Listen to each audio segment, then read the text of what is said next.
ஹரே கிருஷ்ணா, பிரணாம். இன்று நாம் நரசிம்ம கதையை கேட்பதோடு மட்டுமல்லாமல் நம்மளுடைய டிவைன்ஸ் கார்டன் குழந்தைகள் அதை உங்களுக்காக காட்சி அமைப்பாக நடித்து காட்டுவார்கள். தச அவதாரத்தின் 4வது முக்கிய அவதாரமான நரசிம்ம அவதார கதையில் நரசிம்ம பகவான் பிரகலாத் மகாராஜை தவிர்த்து முக்கிய 2 கதாபாத்திரங்கள் உள்ளன. அவர்கள்தான் வைகுண்ட வாசலின் காவலாளிகள் ஜெயன் விஜயன். வைகுண்ட வாசல் காவலாளிகள் ஜெயன் விஜயன் மகாவிஷ்ணுவின் தீவிர பக்தர்கள். ஒரு நாள் சனத்குமாரர்கள் அவர்களை காண வந்தனர்.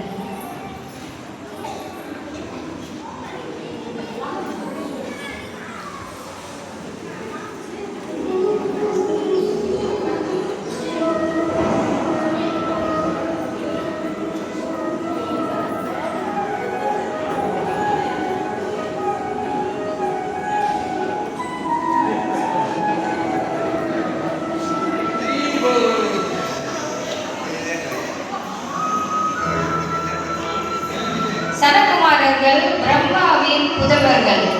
அவர்கள் பார்ப்பதற்கு பாலகர்கள் போலவே இருப்பார்கள். அவர்கள் மகாவிஷ்ணுவை காண வைகுண்டத்திற்கு வந்த பிறகு காவலாளிகள் ஜெயவிஜயனை கண்டு நமஸ்காரம் செய்தனர். பிறகு தனது கோரிக்கையான மகாவிஷ்ணுவையும் மகாலட்சுமி தேவியையும் தரிசனம் காண வேண்டும் என்று வேண்டி கேட்டுக்கொண்டனர். அப்பொழுது வைகுண்ட வாசல் காவலாளிகள் சனத்குமாரர்களை கண்டு ஏளனம் செய்தனர். ஏளனம் செய்ததோடு மட்டுமல்லாமல் அவர்களை வைகுண்டத்திற்குள் அனுமதிக்க மறுத்தனர். அதனால் கோபம் கொண்ட சனத்குமாரர்கள் ஜெயன் விஜயன் இருவரையுமே பூலோகத்தில் பிறப்பீர்களாக என்று சாபம் அளித்து அங்கிருந்து சென்றனர். தன் தவற்றை உணர்ந்த ஜெயன் விஜயன் இருவரும் மகாவிஷ்ணுவை நாடி ஓடி சென்றனர். அப்போது மகாவிஷ்ணு அனைத்தும் அறிவார். அவர்களுக்கு 2 வரங்களை கொடுத்தார். அதாவது 3 பிறவிகள் எடுத்து தன்னை எதிர்த்து மகாவிஷ்ணுவை வந்து சேர்ந்தடைய வேண்டும். இல்லையே 7 பிறவிகள் எடுத்து மகாவிஷ்ணுவின் பக்தர்களாகவே வாழ்ந்து அவரை வந்து சேர்ந்தடைய வேண்டும். ஜெயன் விஜயன் இருவரும் அவரை பிரிந்து இருக்க முடியாது என்பதனால் 3 பிறவிகளை எடுத்து மகாவிஷ்ணுவை எதிர்த்து அவரை வந்து சரணடைய ஒப்புக்கொண்டு பூலோகத்தில் பிறக்க தயாராகினர்.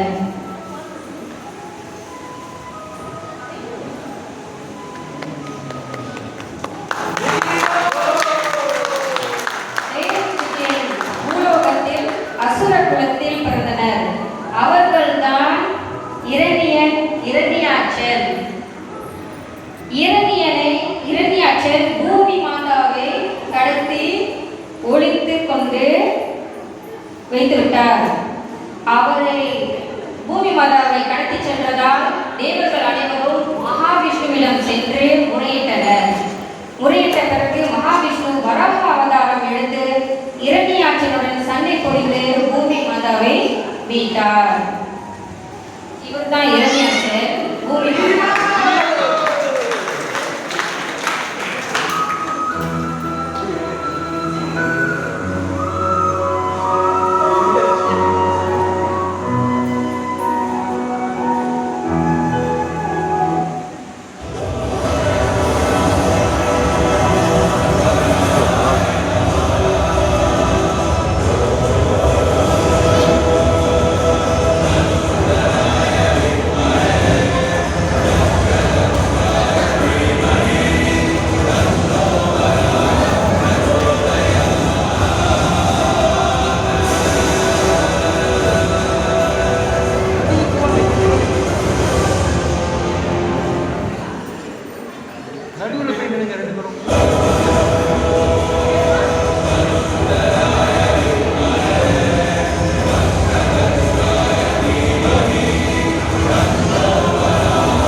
சொன்னான். தான் கடவுள் என்றான். தன் நாமத்தையே எல்லோரும் உச்சரிக்க வேண்டும் என்று வற்புறுத்தினான். அச்சமயத்தில் கர்ப்பிணியாக இருந்த இரண்யகசிபுவின் மனைவி நாரத முனிவரின் பாதுகாப்பில் இருந்தார். நாரத முனிவர் பகவான் ஸ்ரீ விஷ்ணுவின் புகழ் பாட தாய் உறங்கிய பிறகும் வயிற்றில் இருந்த சிசு அப்புகழை கேட்டுக் கொண்டிருந்ததோடு மட்டுமில்லாமல் என்று கூறிக்கொண்டும் இருந்தது. பிறகு சிறிது நாட்கள் கழித்து ஒரு அழகான ஆண் குழந்தை பிறந்து பிரகலாதன் என்று பெயர் சூட்டினர்.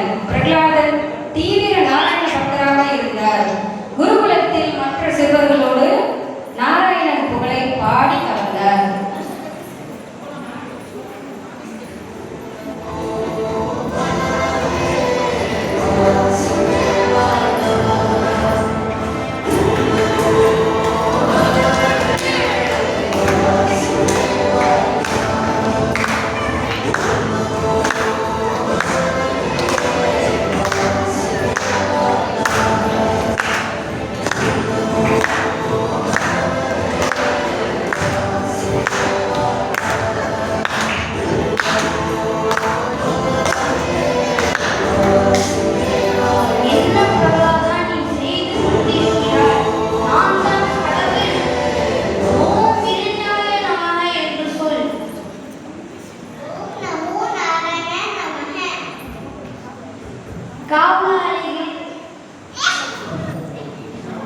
பிரகலாதனை மலை உச்சியிலிருந்து தள்ளி விடுதல்.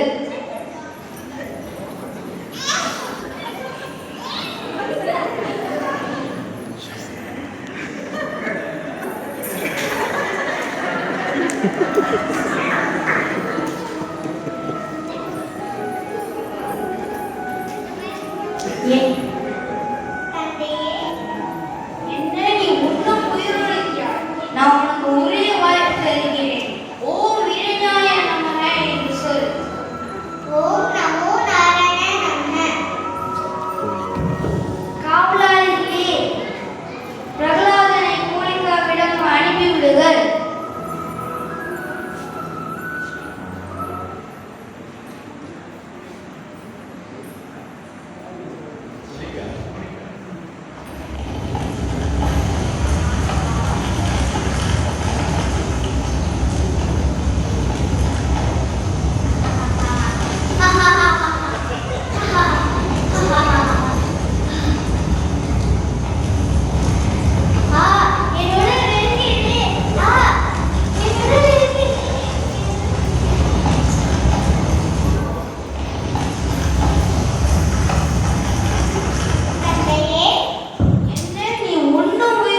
அருமையாக நம்முடைய நரசிம்ம பிரகலாத சரித்திராவை நடித்து காட்டிய நம்ம இமாய்ஸ் கார்டன் குழந்தைகளுக்கு ஒரு பலத்த